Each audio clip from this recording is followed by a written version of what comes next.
Hi, welcome to sixth grade social studies. I'm Jenna Schettino and I'm your child's social studies teacher. As you can see from this first slide, I am an avid Bills fan. I was born and raised in Buffalo before moving here about 23 years ago, and it's certainly a good time to be a Bills fan. In fact, I think some of your children have already converted. This is my 21st year in education. I taught fourth grade before moving here. I teach sixth grade social studies, and I'm also the MYP or middle years program coordinator here at the middle school.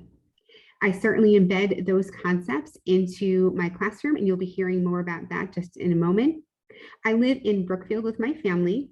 I have two daughters, Natalie and Eve. Natalie is in fourth grade and Eve is in second grade. When I'm not teaching, my academic areas of interest include assessment, how we assess kids and giving them a variety of ways to show what they know, research skills, student engagement and inquiry. And all of the work that I've kind of done in the last couple of years, both with MYP and my own classes that I continue to take, really focus on student engagement and the difference between students being compliant and just doing what we ask them to do and truly being cognitive engaged and caring about what we are doing. Also in the classroom every day with us is Tara Garrett. She has a son who's 9 years old. He's also in fourth grade. This is her 21st year of teaching. She has taught sixth grade ELA. She's taught first grade, and currently she's a special education teacher. There are two teachers in the room every day. When Mrs. Garrett's not there, there is a teaching assistant.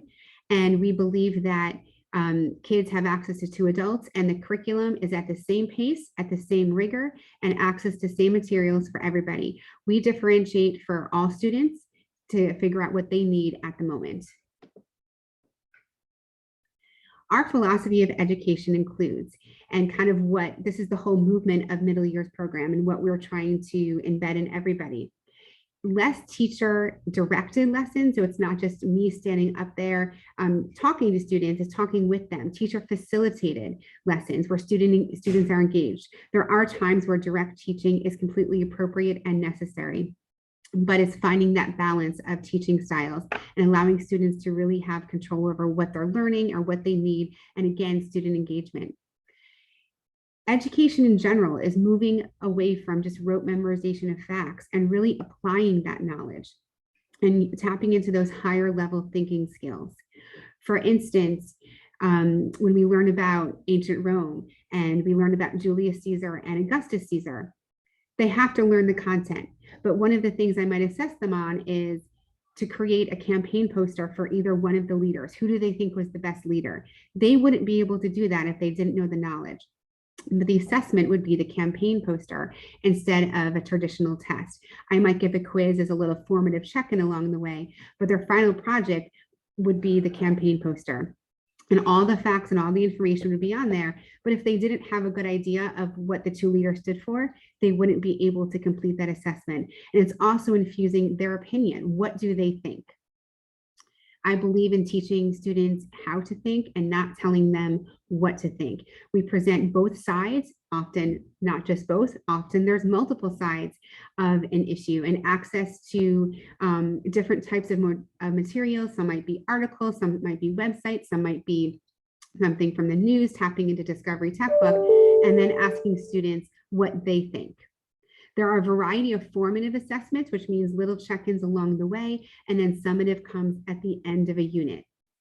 When I can, I try to embed student choice and autonomy, and the life skills are just as important as the content. For instance, learning to give and receive meaningful feedback, how to manage your time, how to study, how to research. Those are the skills that are transferable to every content area and in life.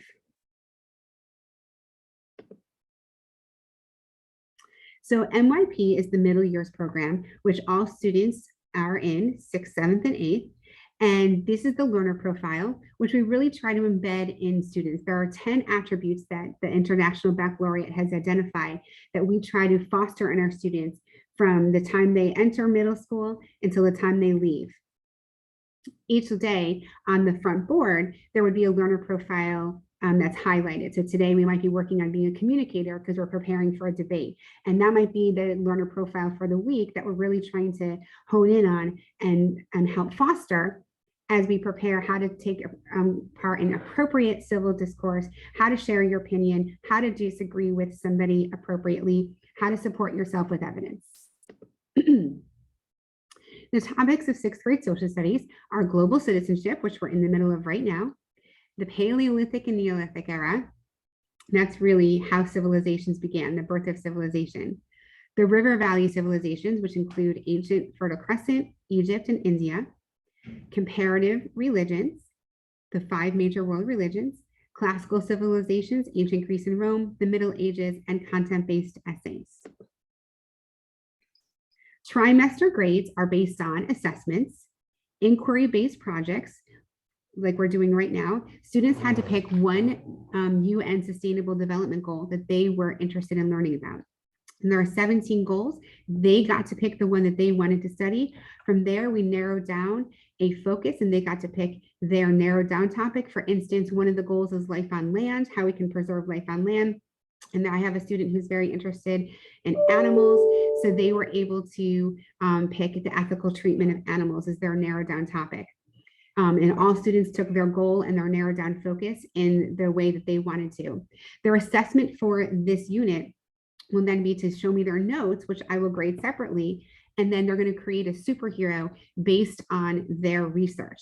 So the superhero will have to prove like what superpower they would have, what organizations they're teaming up with, what learner profile is associated with this, and use all their evidence to create this with guided prompts. And again, it's supposed to be engaging, it's supposed to be fun, but it's actually harder than a test, but it shows what they know. Because if they didn't do their research, if they didn't have a good understanding of their goal, they would not be able to do that assessment. Classroom activities, as I mentioned, such as debates. I don't give homework very often. If I do, it should not take more than 20 minutes. For instance, if we're working on a project, I might say for the next 2 weeks, you have to work on your project for just 20 minutes a night.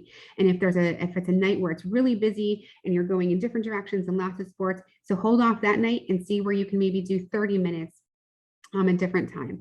I don't give homework as busy work. I know that once we all leave here at 3:15, our second part of the day begins, and we're involved in many things that are so important for students to be involved in also, whether it's music, drama, art, a sport, going deeper in a religion. So I believe that having a whole balance is really important.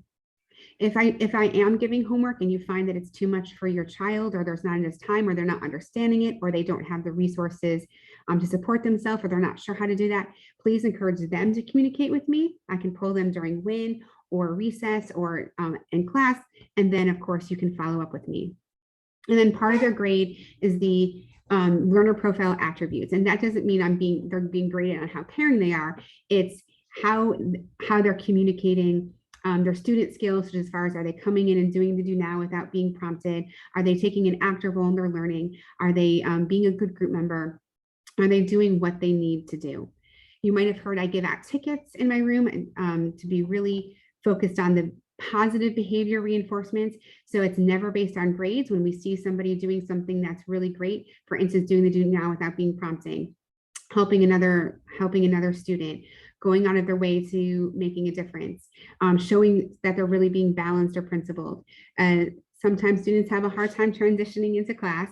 So instead of yelling for be quiet, I might go over and make a big deal of the group that's ready to go and give them tickets. The first time I see them at the beginning of every week, I pull 5 tickets from the bin and they get to pick a prize. And then we start all over. I think that's a great way to start the week too.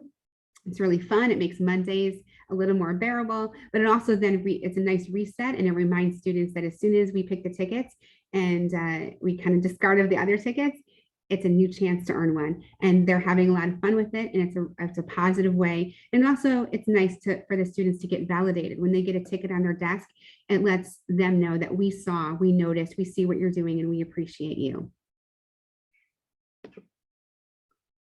So here's a picture of our classroom. As you can see in the back, those are all the learner profiles and the pictures that I asked you to send in. Each student made their own poster at the beginning of the year saying what learner profile they most embody right now and which one they'd like to work on and foster, and then came up with a plan Lots of students are trying to work on being a risk taker by raising their hand more often, by advocating for themselves, maybe by working with someone they've never worked with before. Grades are a necessary part of our education. It's how we use them as a benchmark. It's feedback for the student and the parent. But I wholeheartedly believe that grades should be used as feedback. It's about the learning and the growth, not about the grades. This is one of my favorite educational quotes. Everybody's a genius, but if you judge a fish by its ability to climb a tree, it will spend its whole life believing that it is stupid. Part of the transition program of MYP is really tapping into what each student knows, their strengths, where they need to grow, and really allowing students to embody and showcase who they are as a learner and what they need to be successful. It allows the teacher to look at that too. So I believe in our learning community, and if you don't like a grade that you received, it's not an endpoint. It certainly doesn't define you as a person. It's information, and it lets us take where you need in a different direction.